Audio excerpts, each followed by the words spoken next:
Welcome back everyone. Good morning students. So today this would be the last lecture for our gravitation topic or the chapter gravitation. Now today we are going to solve the problems which are given on page number 15. Rest of the problems are the solved examples, so you may just have overlook in the textbook and you may get the answers or you may get the idea how to solve it. But on your textbook page number 15 there are some problems which are given to solve for you or for the practice. So today we will be solving that. So the first problem on page number 15 from the question number 5 is: an object takes 5 seconds to reach the ground. Suppose that this is an object and this object, while reaching to the ground, this is the object. When this object tries to reach the ground, at that time it takes up to 5 seconds. It means that the time there is given for 5 seconds. Okay, then the second thing here which tells us that is from a height of 5 meter. The height it means that we may call it the displacement. As we are calculating, height is equal to displacement. That displacement is of 5 meter. Okay, then the third thing, what is the value of g on that planet? Then what would be the value over there? Value of g, acceleration due to gravity, g. As we know that we had studied few equations regarding the equations of motion. There we had a formula, s is equal to, what was the formula? According to the second law, ut plus half gt square. Okay, as the object starting from its own, as the object is starting from the 5 meter height at a particular place, it means the initial velocity is 0. So keep in formula, the value of s is 5 meters is equal to ut 0, it means it comes a 0 value, half g t square. What is our time period? The time period is of for 5 seconds, so 5 ka square. So now solve it. As simple, what would be then? 5 is equal to, here yes, you have to calculate it, 5 ka square, it would be 25. Okay, here you may put it as it is, 1 by 2 g into 25. What happens then? ये दो इधर आएगा, 5 2 जा 10 is equal to g into 25. So g is equal to 10 by 25. So g is equal to 10 by 25. It means इसको अगर हमें solve करना है तो क्या करेंगे? 25 0 0 डेसिमल आ गया, यहाँ एक 0 बढ़ जाएगा, 100 हो जाएगा. तो if it becomes 100 then 25 4 the 100. It means 0.4 meter per second square. So the g or the acceleration due to gravity on that planet would be 0.4 meter per second square. Hoping that you all are clear with it. This is our first problem. You may pause the video and write it down quickly.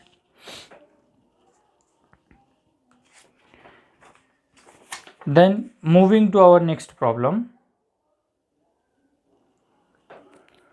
What is the next problem? Read the problem properly. The radius of planet, all of you just put your textbooks with you. The radius of planet A is half of the radius of planet B. If the mass of A is ma, what must be the mass of B so that the value of g on B is half that of value of A? See over here, we are talking about the values and also we need to talk about, read the problem once again. The radius of planet A is half of the radius of planet B. मतलब planet A का अगर radius समझो x units है तो planet B का 2x होगा. या फिर let us say that planet B का radius x consider करो तो A का radius x by 2 होगा. Then if the mass of A is ma, mass of the planet A is given as ma, then the mass of the planet B, it is half that of the value on A. So we have to calculate it. So what is given? First of all, let us calculate that things. First of all, we have to write it down. The acceleration due to gravity of the planet. Just acceleration due to gravity of the planet is any planet, कोई भी planet का क्या होता है, gm upon r square. Okay.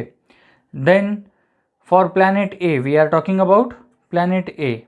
Planet A के लिए acceleration due to gravity क्या होगा then? gma अपॉन ये r स्क्वेयर, लेकिन कौन सा, planet A का. Then for planet B, acceleration due to gravity for planet B same as it is, ये planet B का रेडियस का स्क्वायर हो गया, बराबर. Now as we have been given, हम लोगों को क्या दिया गया है वहाँ पे, while we are talking about that things, the gravity of the planet B which is half of gravity of planet A, ये गिवन है हम लोगों का. ओके, प्रॉब्लम अगर ढंग से पढ़ो तो आपको समझ में आएगा. और लेटेस्ट से इसको अदर वर्ड्स में क्या लिख सकता हूं मैं, we can write it in this manner.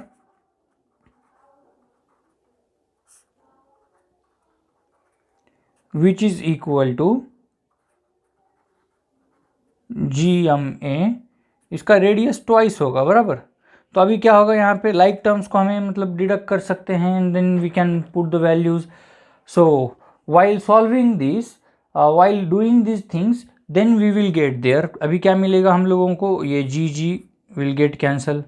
तो अभी बचा क्या यहाँ पे हमारा, MB is equal to the simple thing, ये आर स्क्वायर इधर मल्टीप्लीकेशन में जाएगा, MA into are square B divided by 2 upon are square A. Sorry, ये यहाँ पे बॉटम में ले लो. अभी गिवन और क्या है हम लोगों के पास, हमें प्रॉब्लम में शुरू में क्या कहा गया था, that the radius of planet A is half of the planet B. मतलब radius of A is equal to क्या होगा, half the radius of planet B होगा. ओके, तो अभी इसको हमें पुट करना है कहाँ पे, यहाँ रेडियस के अंदर, यहाँ पे पुट करना है हमें. So what will we do now, we will put the things in the same peculiar manner. So may I change the page, or okay, if you can see it I will write it here. So अभी यहाँ क्या बनेगा फिर हमारा, mass of the planet B is equal to formula mass of the planet A into, अभी r square B है. Okay, तो ये r square B जो है हमारा, it would be as it is radius of planet B, और उसके बाद twice radius of planet A जो है, radius of planet A क्या आ रहा है हमारा, 1/2 रेडियस ऑफ प्लैनेट B, इसका square as it is. Now we have to solve it in all. अभी हम लोगों को इसे ढंग से और सॉल्व करना है. So what would be the value then, the same thing, MB is equal to MA into are square B divided by 2. ये क्या होगा, 1/4, और ये R square B gets cancel, 2 1 2 2 2 4. तो ये क्या आ जाएगा, twice of mass B is equal to mass of, sorry ये क्या होगा यहाँ पे, this reciprocal of 2 will go in the upward manners. MB is equal to MA upon 1/2 आ रहा है, तो ये 1/2 ऊपर जाएगा, तो क्या बनेगा, ये MB is equal to twice of MA बनेगा. ओके, सो क्या हुआ वो, thus the value of the mass of the planet B should be twice. Mass of the planet B कितना है, mass of the planet A के twice बना हुआ है वहाँ पे. So if you are not getting it, और एक बार इसको शुरू से देख लो, you will get. Just try to read out the problem as much times as you can, so that you can get a clear idea what is being asked there. Moving to the next problem now. What is our next problem? The mass and weight of an object on earth are 5 kg and 49 Newton respectively. See over there, the mass of the object on earth, if suppose that this is an object, this object is on earth, so mass of this object on earth, let us write it in small m, that is 5 kg. And then they are telling us that the weight of this object on the earth, weight on earth, that is 49 Newton. Then the next line, what will be their values on the moon? We have to calculate the values of mass and of weight on moon. Assume that acceleration due to gravity on the moon is 1/6 of the earth. But you have to assume, what do you want to assume? That acceleration due to gravity of this particular thing should be 1/6. So simple thing है, while we are talking about it, simply we can say that the weight of the object on moon, weight of object on moon, how can be it given? Weight of that object on moon is equal to 1/6 weight of the object on earth. ये relation आपको पता होगा, हमने पीछे study किया था theoreticals में. Then now simply put the value 1/6 into क्या है 49 है ना, इंटू 49 न्यूटन, सॉरी 49. सो वैल्यू क्या आएगा इसका हमारा 8.17 समथिंग. आपको यहाँ पे करके देख सकते हो आप, 49 डिवाइडेड बाय 6, तो वैल्यू क्या होगा यहाँ पे 6 8 ज़ा 48, रिमाइंडर 1, फिर उसको डेसिमल आ गया 6 1 ज़ा 6, रिमाइंडर 4, मतलब इस तरह से गोज ऑन एंड वो जो आगे जाता है तो उसको रिकरिंग में 6 6 6 6 6 होता है. Then we will take it round figure value 8.17. So what is this 8.17 newton? The weight of the object on the moon. But as we know that the mass of the object, since the mass is an independent quantity at the place of the observation, mass is an independent of the place of observation, therefore mass will remain the same. mass कहीं पर भी जाओ same होगा, mass 5 kg on moon. Because हमारे पास formula क्या है, weight is equal to mass into gravity. अगर ग्रेविटी चेंज होती है तो वेट चेंज होता है, अगर मास चेंज होता है तो फिर भी वेट चेंज होता है. But mass itself is an independent quantity, तो mass never changes anywhere. So this was our third problem. Now bit number D on the same page, on page number 15. What is that? An object thrown vertically upward reaches a height of 500 meter. क्या कहा गया है? If an object is thrown vertically in upward direction, so that object goes up to a height of 500 meter. तो surface से लेकर ऊपर जा रहा है, करेक्ट? तो क्या हो रहा है, उसका डिस्प्लेसमेंट हो रहा है. It means that that displacement is equal to 500 meters. Then the second thing, next line में क्या बोलता है, what was its initial velocity? Initial velocity हमें कैलकुलेट करना है. when, how long will be the object take to come back to the earth? assume gravitation, acceleration due to gravity 10 meter पर second square. अभी acceleration due to gravity हम लोगों को 10 meter पर second square दिया है, we know that. But while it is going in upward direction, जब upward direction जा रहा है तो क्या होगा, relatively it will be, first thing उसको क्या पूछा है हमने, what was its initial velocity and how long will the object take to come back to the earth. Acceleration due to gravity g दिया है, लेकिन its direction is changing, direction changing है तो क्या होगा, जी का वैल्यू हमारे पास -10 मीटर पर सेकंड स्क्वायर हो जाएगा. Keep in mind, as the direction changes the value will change. So now we have to calculate the initial velocity. As we know that when it reaches up to the height, यहाँ पे जाने के बाद इसका final velocity v क्या हो रहा है, 0. Final velocity v is equal to 0. So we have the formula, क्या है हम लोगों के पास, now we have to calculate the initial velocity from the third law of motion, या फिर हम कहेंगे थर्ड इक्वेशन ऑफ मोशन कहेंगे उसको. So what is our third equation of motion, v square minus u square is equal to twice of as. Put the values, v की value 0, minus u square अपने को निकालना है is equal to 2 into acceleration मतलब gravity acceleration due to gravity -10 into s क्या है हमारा 500। So the values would be क्या होगा यहाँ पे same similar thing minus u square is equal to ये पूरा का पूरा हमें कैलकुलेट करना है। तो व्हाट वुड बी एक सिंपल थिंग करते हैं 3 0 यहाँ पे लगा देते हैं और 5 2 जाएगा तो यू स्क्वेयर है और ये माइनस को माइनस बोथ साइड से हम इसे रिमूव करेंगे u square is equal to 4 zeros है मतलब इसके 2 ज़ीरो कम हो जाएंगे 100 मीटर पर सेकंड। सो और इनिशियल वेलोसिटी यू मतलब क्या है हमारा इनिशियल वेलोसिटी इनिशियल कितना है 500 मीटर पर सेकंड। देन उसके बाद वो क्या पूछता है आपको नेक्स्ट क्वेश्चन में how long will the object take to come back to the earth. उस ऑब्जेक्ट को अभी अर्थ की तरफ रिटर्न आना है 500 मीटर हाइट से यहाँ से रिटर्न आना है अर्थ की सरफेस की और it is travelling in the downward direction now.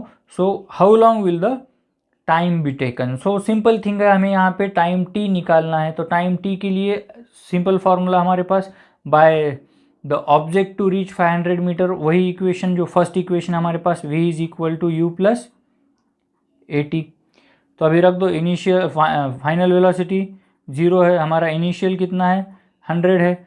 ये एक्सेलरेशन क्या होगा हम लोगों का यहाँ पे माइनस है दिया हुआ तो -10 इंटू T1 तो अभी ये क्या होगा -10T इधर आ जाएगा गेटिंग इट ये 10T इधर आ गया 10T इज इक्वल टू 100। तो सिंपल सी बात है T इज इक्वल टू क्या होगा 100/10 क्या time is calculated in seconds तो T is equal to 10 seconds.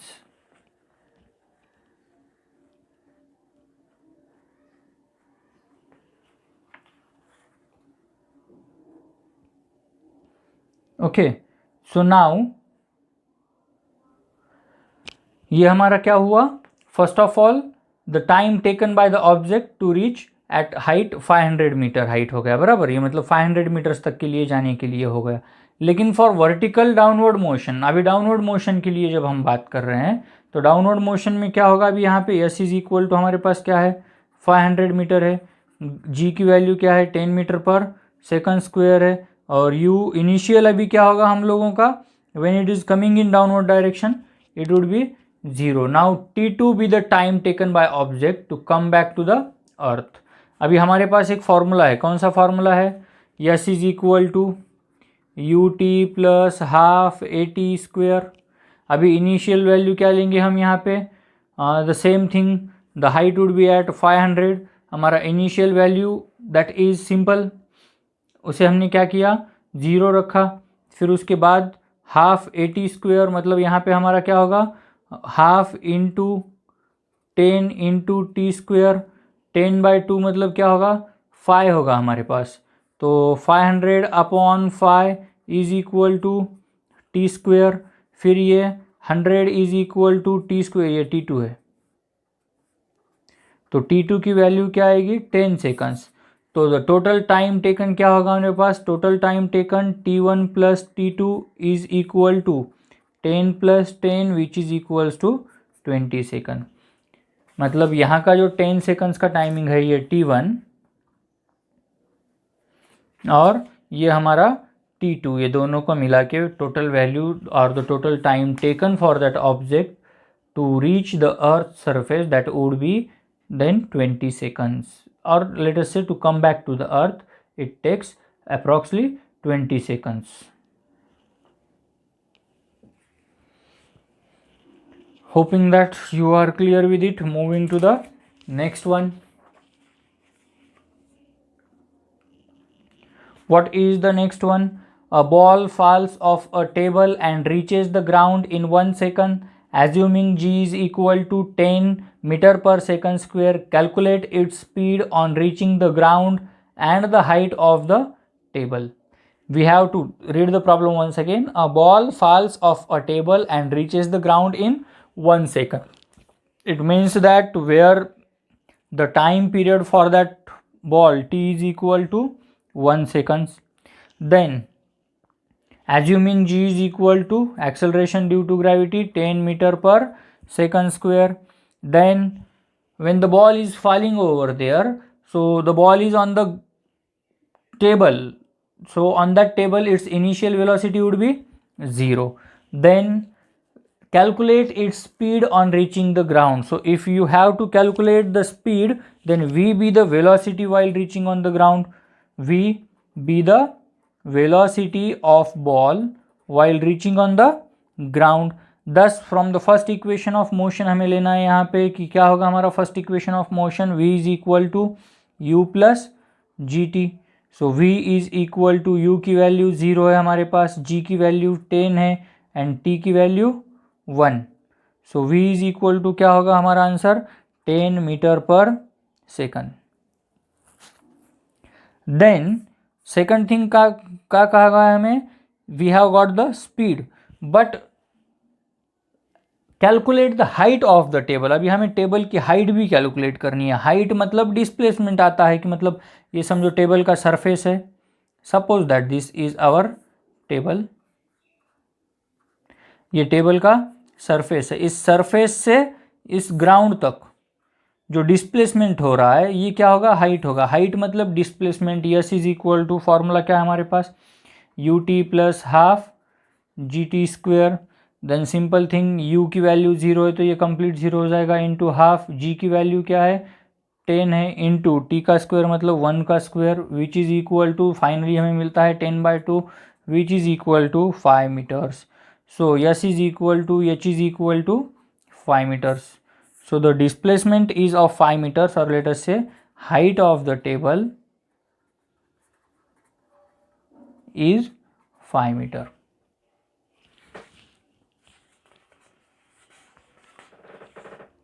So moving to the next one now. Abhi these are the important things. Now you have to pay attention very proper because ये बहुत important formula कहूँगा मैं तो इसे, important problems कहूँगा. The F and G portion, F वाले को ढंग से पढ़ना. The masses of the earth and moon are, दो मास दिए गए हैं, masses of the earth and the moon. Mass of the earth let us see, यहाँ कैपिटल एम लिख दो. Mass of the earth 6 into 10⁻24 kg. Then mass of the moon, mass of the moon is 7.4 into 10⁻22 kg. फिर उसके बाद the distance between them, मतलब वहाँ का distance r जो हमें दिया गया है, लेट अस के distance d is equal to which is r is equal to, जो distance between them is 3.84 into 10⁵ kilometers. Calculate the gravitational force of attraction between the two. We have to calculate the gravitational force of attraction acting in between these two. So the simple thing है, हमारे पास जो formula होगा gravitational force of attraction का क्या होगा, F is equal to g mass of the earth into mass of the moon divided by r square. So put the values, F is equal to g की value जो है universal gravitational constant 6.67 into 10⁻², और you में हाँ वहाँ पे आपको दिया है जी की वैल्यू 6.7 रखने के लिए कहा गया है, तो 6.7 इंटू 10⁻⁻11. फिर उसके बाद मास ऑफ द अर्थ रख दो वहाँ पे 6 into 10⁻24 into mass of the moon रख दो 7.4 into 10⁻22 divided by r square. R square मतलब क्या होगा हमारा 3.8, उसको राउंड फिगर में लेते हैं हम, 4 के बजाय 3.8 ही करेंगे उसको. सो 3.8 इंटू 3.8 इंटू 10⁻5 है, 10⁻5 मतलब उसका स्क्वायर लेंगे हम, 5 2 जा 10, 10⁻10 हो जाएगा. लेकिन ये किस में है, किलोमीटर्स में दिया हुआ है, तो उसको हमें यहाँ पे करना होगा फिर एक बार मीटर्स में. तो क्या होगा ये 10⁻2 मीटर्स मतलब 3 3 2 जा 6, गेटिंग इट. सो देन इसको फिर से हमें कैलकुलेट करना होगा 6.7 into 6 into 7.4 divided by 3.8 into 3.8, ये कैलकुलेशन साइड में ले लो और सारे डेसिमल्स एक साइड ला लो। 10⁻11 इंटू 10⁻24 इंटू 10⁻22 डिवाइडेड बाय 10⁻16। अभी इसका वैल्यूएशन पहले निकालेंगे हम लोग, क्या होगा इसका वैल्यूएशन अप्रॉक्स, ये 10 ऊपर आके -16 हो जाएगा, ये एज इट इज़ रखूँगा मैं।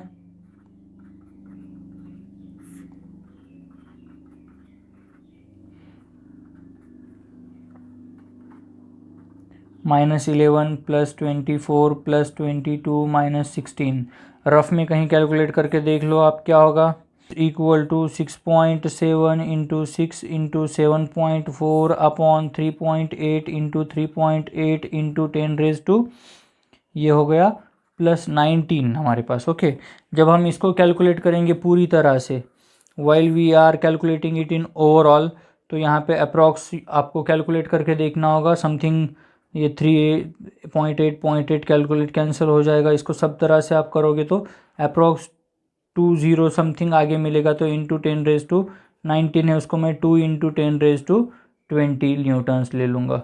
राउंड फिगर में आंसर्स निकालना है आपको, ये प्रॉपरली कैलकुलेट करना होगा। You have to calculate it on your calci और on your log table, orally आप कर सकते हो।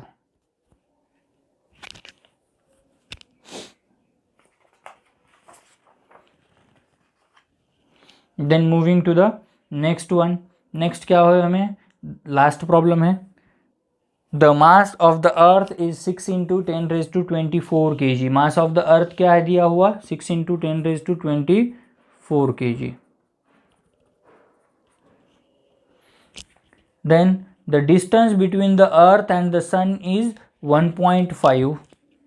Distance between the earth and the sun, r क्या है यहाँ पे, 1.5 इंटू 10⁻, कितना है 11 मीटर्स में है ऑलरेडी, हाँ किलोमीटर्स नहीं है, तो यहाँ पे कन्वर्जन करने की ज़रूरत नहीं पड़ेगी। If the gravitational force between them is, gravitational force मतलब यहाँ पे हमें क्या दिया गया है, फोर्स एफ की वैल्यू दी गई है। What is the force in between them, 3.5 into 10⁻22 newton. What is the mass of the sun, mass of the sun निकालना है आपको, और एज पर गिवन क्या है आपका, g is equal to 6.7 into 10⁻11 newton metre square पर kg square, same होगा। So same formula है आपका, जस्ट वैल्यूज पुट करने हैं, F is equal to G into mass of the sun into mass of the earth upon are square. अगर अभी आपको redefine करना है फार्मूला तो आप कर सकते हो, क्या करोगे इधर, F into are square is equal to G into M S into M E, ये दोनों इधर डिवीजन में चले जाएगी, तो आपको नया फार्मूला क्या मिलेगा, M S is equal to F into are square divided by G into mass of the earth.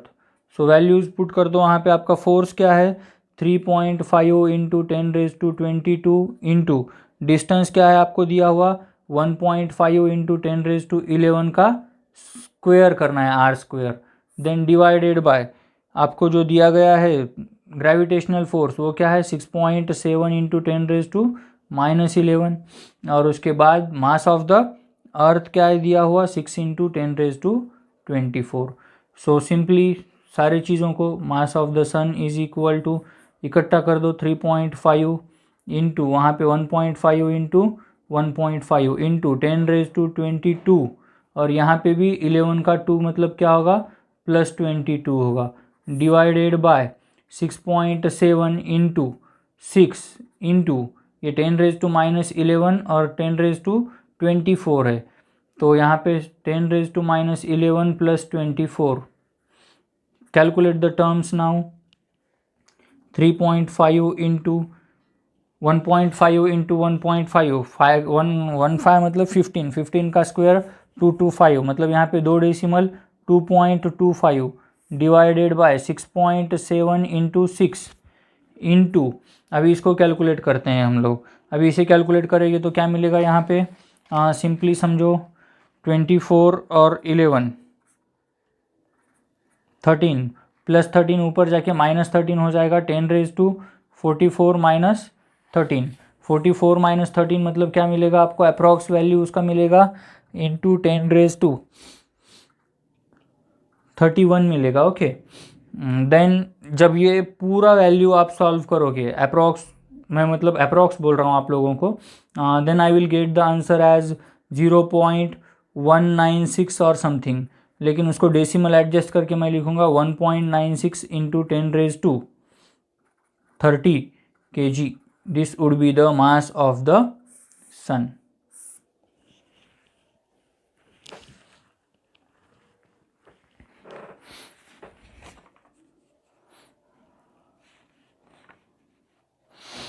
So these are all the values of our problems. Just आप retaliate कर सकते हो, are we correct or not given there. So hoping that you all have understood this.